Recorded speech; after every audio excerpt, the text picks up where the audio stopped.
অনেক দিন হলো আমের আচারের এই ভিডিওগুলো আমি করে রেখেছিলাম, ব্যস্ততার কারণে আপলোড করতে পারি নাই। এদিকে আমার জামাই আমাকে নিয়ে বাজারে গেল, আমি কি মাছ পছন্দ করব এগুলো আমাকে কিনে দিবে। আর আমি যেই মাছগুলো পছন্দ করছি সবগুলোই আমাকে কিনে দিয়েছে।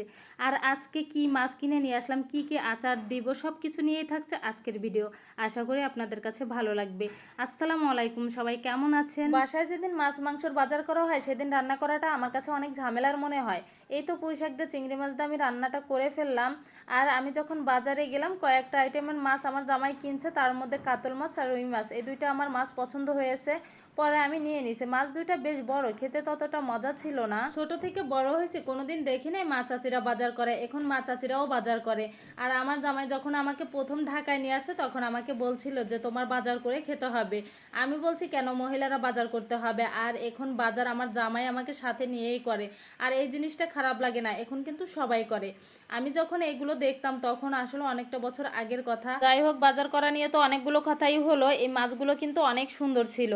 পুঁটি মাছ আর ট্যাংরা মাছ, চিংড়ি মাছ, ইলিশ মাছ, কাচকি মাছ, এই মাছগুলো আমি বাসায় নিয়ে আসছি। আর সব বাকি মাছগুলো ওই মাছ কাটা খালাদের দিয়ে কেটে নিয়ে আসছি। মাছগুলো ধোয়া হয়ে গেছে, এগুলো প্যাকেট করে ফ্রিজে উঠাই রেখে তারপরে বড় মাছটা ধুয়ে নিতেছি, এটা উঠাই রাখবো।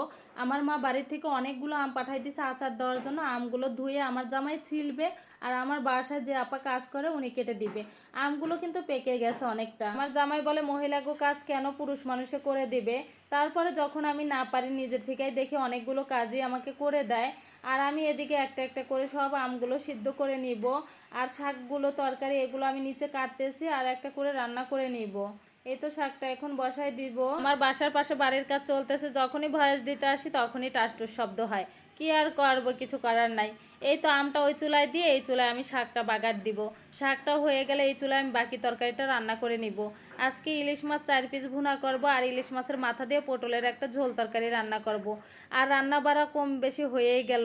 আমি তো ভাবছিলাম আজকে আমি রান্নাই করতে পারবো না। যাই হোক, অনেকগুলো আইটেমই রান্না করা হয়ে গেছে। অন্যদিন বাসায় তেমন একটা গ্যাস থাকে না, আজকে গ্যাস থাকার কারণে রান্নাটা হয়ে গেল। এদিকে আমার জামাই আমগুলো ছিলে ছেলেকে নিয়ে নামাজ পড়তে চলে গেছে। আর আমি একটা একটা করে সব কিছু রান্না করে নিব এখন। ইলিশ মাছের ঝোল তরকারিটা খেতে কিন্তু অনেকটা মজা।